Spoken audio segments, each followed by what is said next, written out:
How many games of League should you be playing every day? Is a question a lot of people ask me over on twitch.tv/nilnoir. So I devised an experiment to find out what the answer was. 10 days, 10 games each, for a total of 100 ranked games in 10 days. And let's see what the stats say. Should you be playing as many games as you possibly could? Was the Draven playing Meathead correct all this time? I don't know. We're about to find out. Now, why am I subjecting myself to such torture of playing solo queue for 6 hours every single day, where I will undoubtedly lose both my rank and my mind? Well, I do it for science, of course, and to feed my masochistic tendencies and morbid curiosity. But most of all, I wanted to see what the truth was. Is there such a thing as playing too many games? Should you be playing only a couple of ranked games every single day? Can you get used to a high volume of games and not lose your performance? And many other questions. Well, we're about to find out. So before we get into the stats themselves, here's a little bit of context. The first 5 days that I played, we're gonna call it week 1, I was feeling very tired, so I had sleeping problems, and it took me about 5 days to get my sleep schedule back on track, right? So keep that in mind as we're going over these stats. Now let's look at the win rates for every single day.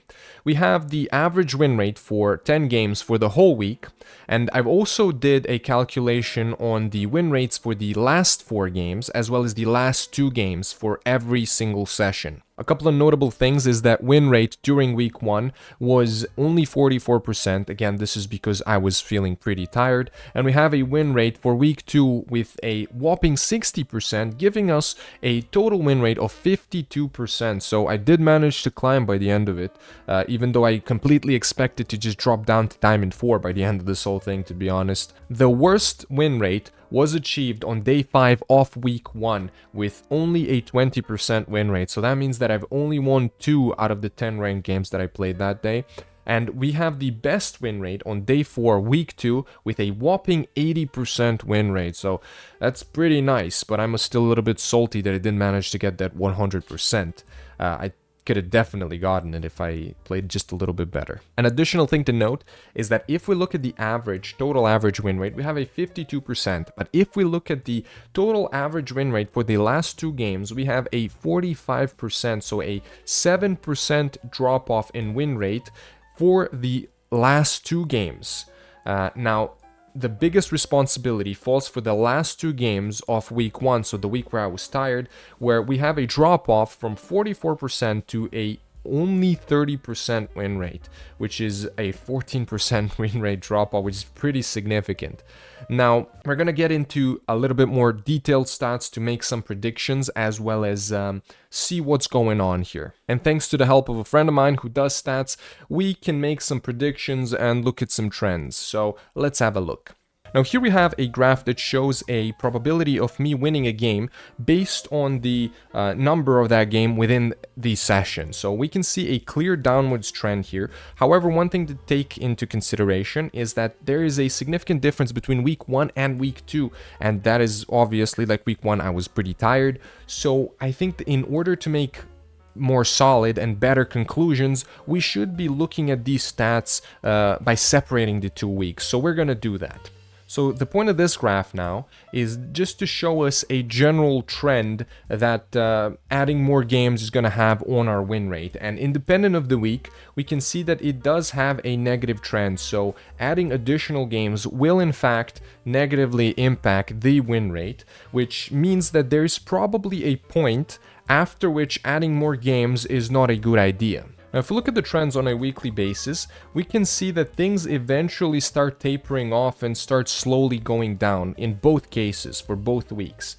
And there is a couple of explanations for this. One explanation could be that, well, after game 9, I am starting to get more tired, so my win rate is going to go down. But there is another explanation that is just as likely, if not even more so, and that is matchmaking. So keep in mind that as I win more games, and we can look at let's look at the winning week as an example here.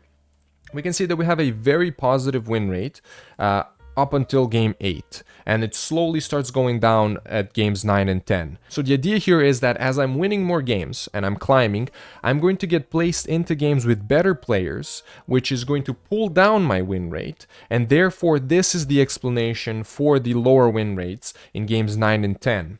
And if we look at the flip side, if we look at week 1, where I generally lose a lot of the games, we can see that I should be getting placed in easier games, and therefore my win rate should be getting pulled up. So these are the two possible reasons as to why we are seeing these trends. So another interesting hypothesis we have here is the hypothesis of the warm-up period.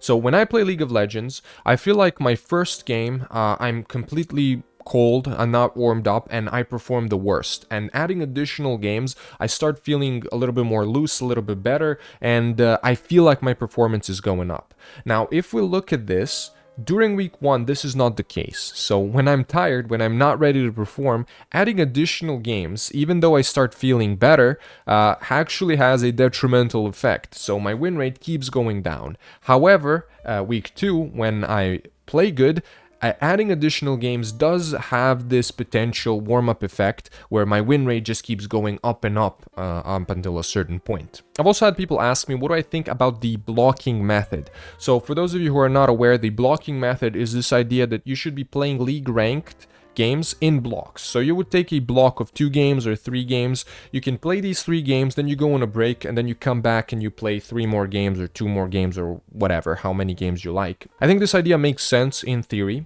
However, if we look at my stats, if I was to stop playing after only 3 games, I would miss out on a lot of win rate during week 2, because my highest win rate games were actually games 4, 5, 6, 7, and 8, and even games where it goes down, 9 and 10, had a higher win rate than the initial 3 games.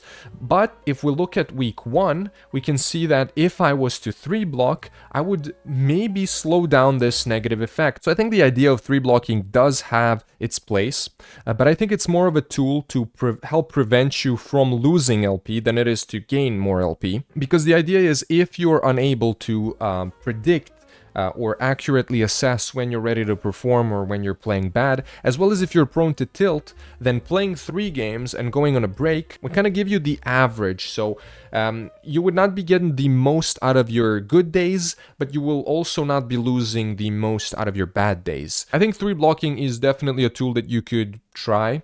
However, I don't think there's enough evidence, so you should probably play the game the way you like. You can experiment for yourself, you can try the 3 block method, you can try to play more games and just compare the results and decide what's best for you. I will keep gathering more data for this one, and I will keep you updated with a larger sample size, so you should like the video and hit subscribe to get notified when I post it.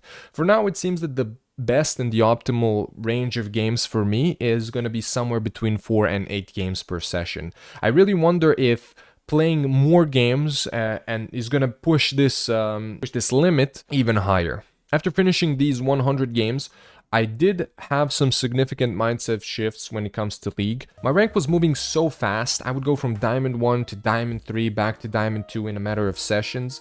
I even realized that I could autopilot lower diamond games and I would just win, and this gave me the confidence to know that no matter how bad the matchmaking variance gets, I could easily get back to my old rank because I had the developed skills. This made me believe that I was rightfully placed on the ladder, so if I had any delusion about being better than the rank that I was on, it was completely gone.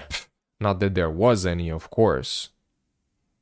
One additional benefit is that when you play so many games, each individual game becomes less important, so any anxiety you might have about queuing up just completely burns away. Another thing I've realized is that my performance in the games didn't impact the win rate of the session that much, but it did have a significant impact over a multitude of sessions. If I had to make an estimate, I would say that about 60% of the games that you play are completely outside of your control. 20% of those 60 you will get carried, 40% you will lose no matter what, and the other 40% are going to depend on your performance. I would say this is a pretty realistic expectation if you're playing with players of similar skill and not smurfing in lower ranks, of course. I had days where I was playing really good and had scores that were the same as days where I was playing absolutely abysmal. So the takeaway here is to do your best every single game, even when you don't see the results, because it's impossible to predict the unwinnable games in most cases, and try to be happy with your performance and not the results of the games. So to answer the question what happened to my rank,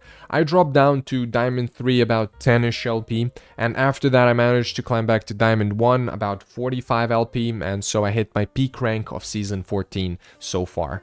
It was definitely not the most optimal thing I could have done, however I think that these findings that we've learned are definitely worth it. And that's what I've been doing on weeks 7 and 8 of my climb to Grandmaster. Hope you enjoyed the video. Watch my other videos, like, subscribe, and I'll see you next time. Bye bye.